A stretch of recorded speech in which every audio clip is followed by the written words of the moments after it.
My name is Dudzic, and I'm the sound designer, producer, composer, and anything what have to do with sound, I am probably do.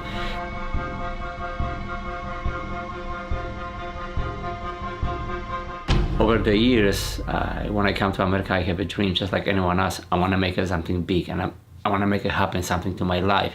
And I remember Arturia was showing like first versions of like the virtual synths, and I was starting making patches with this thing and making like some kind of crazy weird noises, and that just take over my time.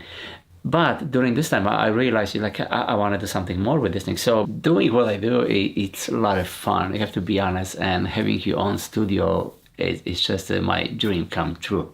I like to combine synthesizers, with my original recording. What basically right now people call this thing hybrid, because it's mixing between analog or digital synthesizers together with analog recording. So a lot of stuff, I'm going to the junkyard and recording a lot of mechanical stuff, clanking doors, like moving something and put in the reverse. Because mechanical junkyard is like basically it's my Toys R Us, toyland, when I can go and find anything I ever want. And there's so many objects, so many noises, and basically I just going recording them and bring them again and overlay them with each other, and you hear like the digital grids going under, what's made the sounds very futuristic. Check the latest, Bumblebee trailer, and when Bumblebee, he's opened his eyes, and I was like, that's my mechanical sounds, what I just did mixing, So when you're creating a sound, you're pretty much creating virtual theater of the mind, because when you close your eyes, the stuff what you hear, you gotta imagine.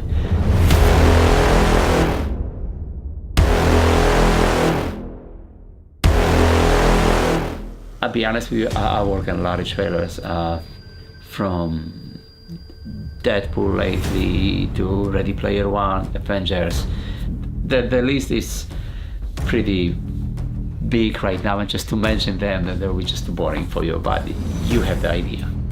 Each time the trailer come in, it's always challenge, and basically it's a game of bidding, because there's a lot of sound designers who's going for the same gig, so you always try come with something new and make sure you're gonna do something what no one else gonna do, and the editor's gonna like it, and they're gonna choose you, no one else, and in the end, if they choose you, you win. You only have sometimes 30 seconds on TV, 2.5 minutes in the movie theater to grab this person's attention and make sure they're gonna go see the movie. So you really have to step up.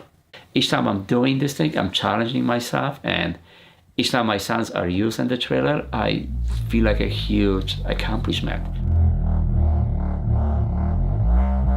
Doing the sound design, when you're getting a lot of requests, sometimes you're getting the editors send a message and say, we're looking for the gun sounds. A guy like Luc Besson, who creating Fifth Element, and he did Valerian, he's very specific, and this is where, for me, like Arturia product become very, very handful, and I was able to creating so many weird drop dive sounds, or like kind of like some weird laser stuff, and overdub them together with distinct live, and add some sub kick to add the bigger punch, and combine them and make this sounds really cool. And when I send them, they love the gun sounds. In my studio, I'm using a lot of tools, and be honest with you, it's very unusual way, let's put it this way.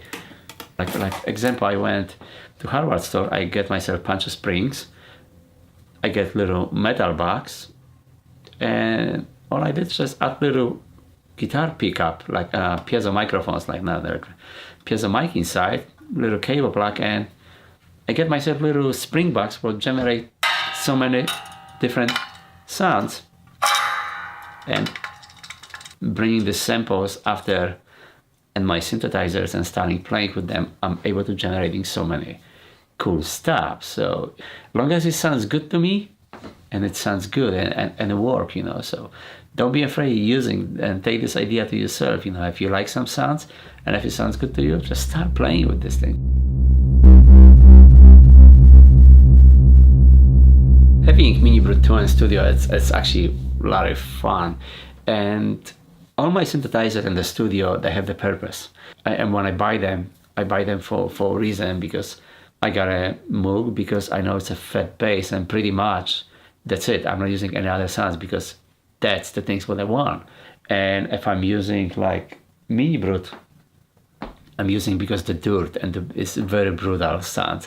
So they all have their own personal identity inside, and that's the reason why I collect them. And I'm very careful why.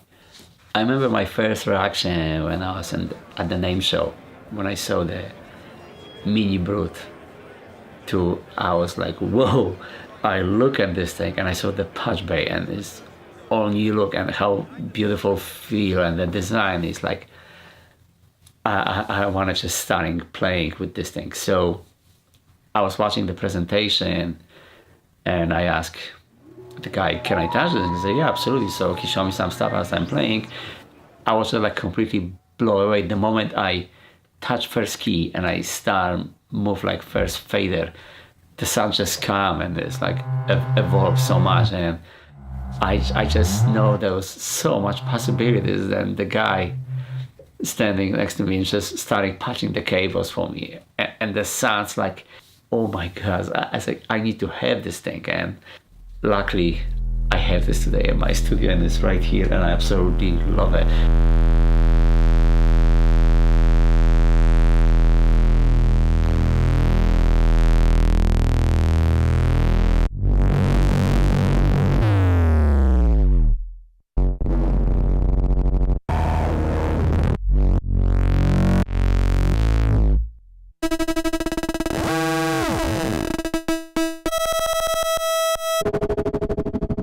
Let's put it this way, MiniBrute 2, it's a modular synthesizer with open interface, what's already is pre-connect for you. And you really don't have to be like wizard, you know, to know how to do starting move the knobs and the sounds starting coming. And on top of this, if you want to have more fun, you can put your own modules and effects inside a rack, and at this point, sky is the limit. You basically are able to creating any sound you just imagine. What I like about MiniBrute 2, it's the synthesizer have no presets. And each time when I'm turning the power on, when you hit the key, it's element of the surprise. You never know what you're gonna hear, you know. You can bring all your faders to zero and start from the scratch, or just start from the point when you left before. And it's like having brand new instrument in your studio every day, and there's like endless possibility. Playing with MiniBrute is like go like on the journey. You really don't know where you're gonna ending from the starting point, from the first note when you hit. I really like, you know, that the way how everything is well organized on top. It's just making completely sense, you know, like after playing a couple of times, and you're probably able to like even close your eyes and your hands basically know where to go, where to touch. And I just love this thing, you know. It's a lovely little instrument with huge power. So like people say, don't judge book by the cover. I would say don't judge this instrument by the size.